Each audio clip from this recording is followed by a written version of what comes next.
अखिलांडकोटि ब्रह्मांड नायकी त्रिलोक सुंदरी श्री महालक्ष्मी साक्षात् लक्ष्मी स्वरूपिणी श्री महालक्ष्मी नाम्नीं कन्या वृणीमहे।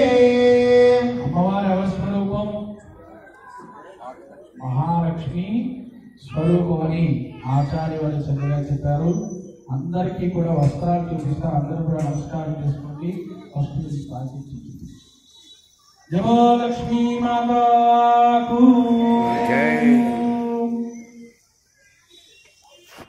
సుమన సవందిత సుందరి మాధవి చంద్ర సహోదరి హే మమయే पदायनि मंजुलवासिनि वेदनुते पंकजहासिनि देवसुपूजित सद्गुणवर्षिणि शान्तियुते जय जय हे